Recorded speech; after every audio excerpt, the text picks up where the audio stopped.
The rhythm of learning knowledge without practice is useless. Practice without knowledge is dangerous. Confucius, I can read a book like As a Man Thinketh, return it to my bookshelf, then come back a year later to read it again, and it feels like somebody sneaked into my room while I was sleeping and completely rewrote the book. Why? Because of the learning by doing I've gone through in the interim. My experiences have changed my perspective. Now, when I read a particular passage or point the author makes, I understand it in a way I could not have possibly seen a year ago, and that in turn informs my behavior. Now, when I go to engage in my activity of the next day, I can apply what I've learned from James Allen in a way that I would not have thought of even 24 hours ago. Book smarts, street smarts, learning by study, learning by doing. Read about it, apply it, see it in action. Take that practical experience back to my reading. Deepen my understanding. Take that deeper understanding back to my activity. It's a never-ending cycle, each aspect of learning feeding the other, like climbing a ladder. Right foot, left foot, right foot, left foot. Can you imagine trying to climb a ladder with only your right foot?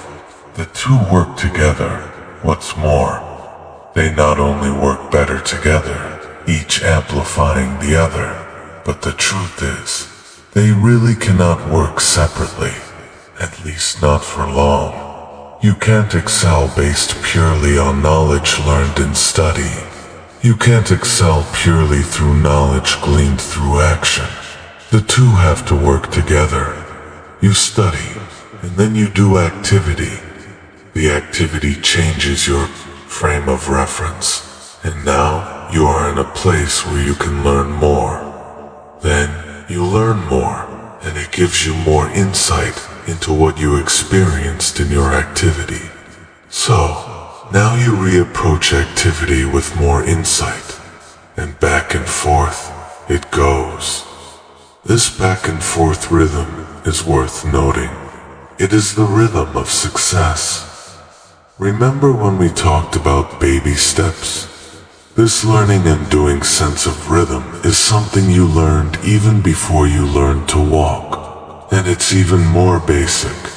Psychologists have found crawling is one of the most important activities we ever accomplish because it profoundly affects the brain and its capacity to learn.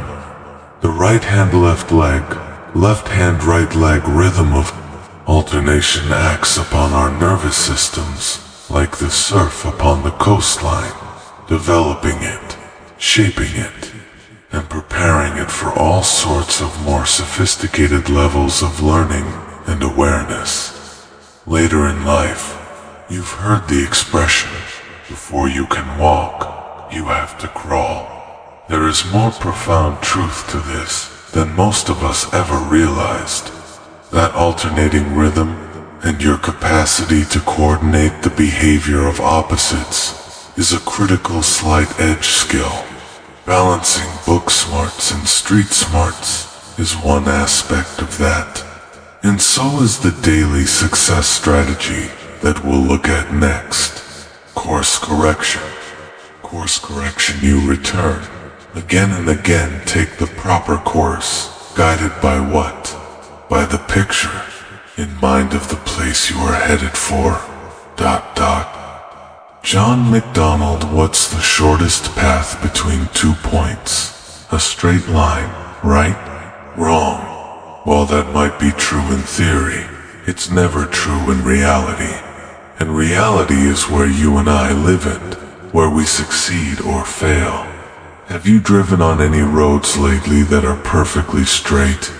Even when you're on one of those interstates, that seems like a long straight line to forever.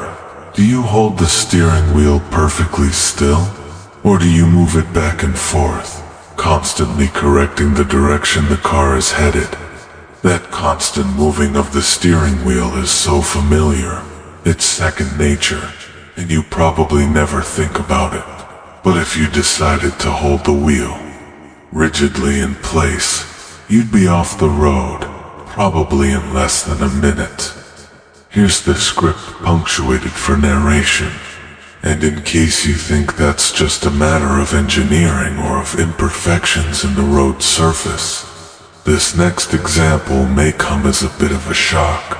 On its way to the moon, the miracle of modern engineering, that is an Apollo rocket, is actually on course only 2 or 3% of the time, for at least 97% of the time it takes to get from the Earth to the moon. It's off course.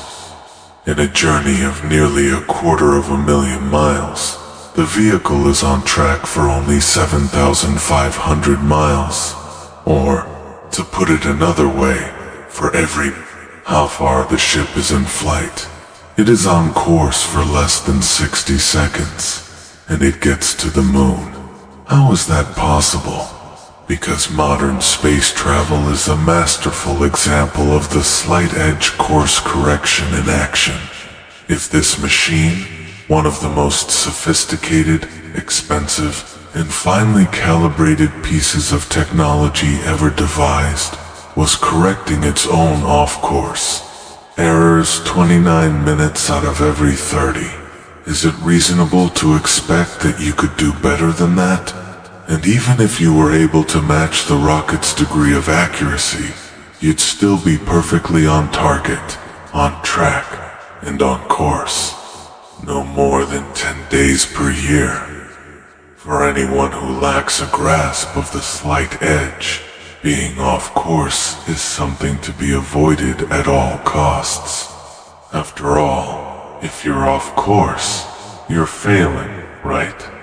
But those who understand the slight edge embrace Thomas Watson's philosophy about failure.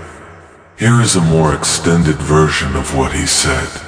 Asterisk, would you like me to give you the formula for success? It's quite simple, really. Double your rate of failure. You're thinking of failure as the enemy of success, but it isn't at all. You can be discouraged by failure, or you can learn from it. So go ahead and make mistakes. Make all you can. Because, remember, that's where you'll find success. On the other side of failure. Thomas J. Watson, Sr. Remember, the rocket got there, and so can you. Why? Because of continuous course correction. What enabled the rocket to continue to make those adjustments that brought it back on track to reach its destination? The adjustments were all done by a computerized guidance system, the heart of which was a gyroscope. A gyroscope is a spinning mass mounted in a base that retains the same orientation no matter in what direction the base itself is going. You may have played with a toy gyroscope as a child, the kind you wind up with a string, like a top, make it spin, and no matter how you hold it or what you do to it, it remains upright as long as it's spinning around. The force created by that toy gyroscope is so powerful, it can balance on the tip of your finger or dance upright along a string, and so it goes.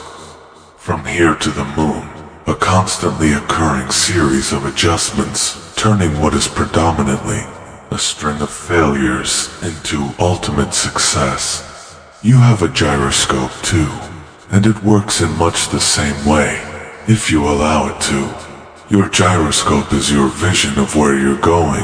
In other words, your dream. Your processor is the slight edge, a consistent series of tiny, seemingly insignificant actions, easy to do and easy not to do. And in this case, doing them leads you directly to the moon, instead of shooting off into the vacuum of outer space. You're hungry. There's a bunch of greasy junk food in a vending machine beckoning you. Your gyroscope is spinning, it's focused on your health. Your processor goes click ... click ... word ... and you choose a salad or a piece of fruit instead. There's a display rack of books and magazines. You reach toward the copy of People because it has a juicy piece of gossip you'd just love to read about a movie star. You can't stand, but it looks really intriguing anyway, and it's only a few bucks, and you've got some time over lunch, and click ... word ... click, and instead, you decide to go back to your car for your copy of Smart Women Finish Rich, or to take a 20-minute walk in the park. You're having coffee with friends, and they start complaining about their work, their bosses, their jobs, ... click ... click ... word, and you find a way to change the subject, because you know that if the talk doesn't get onto a positive track within another 60 seconds, you'll find a reason to excuse yourself. With the slight edge, you make the adjustment automatically. You make those right choices, the ones that serve you.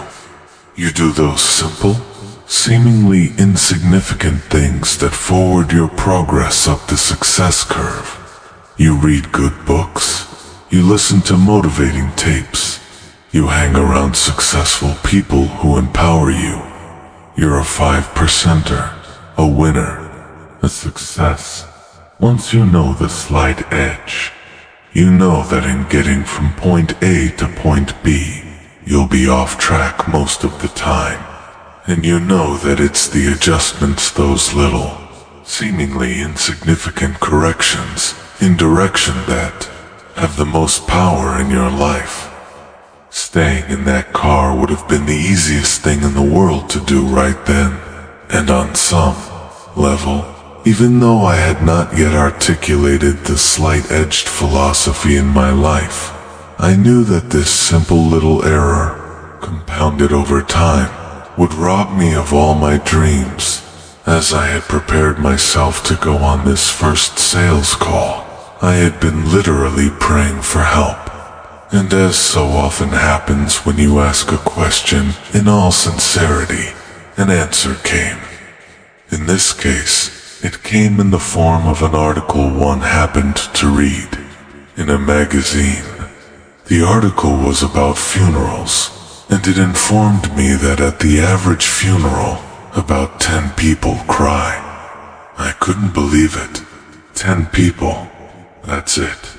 You mean, I go through my entire life, spend years and years going through all these trials and tribulations and achievements and joys and heartbreaks, and at the end of it, there are only 10 people who care enough to cry. I went on to the next paragraph. It got worse.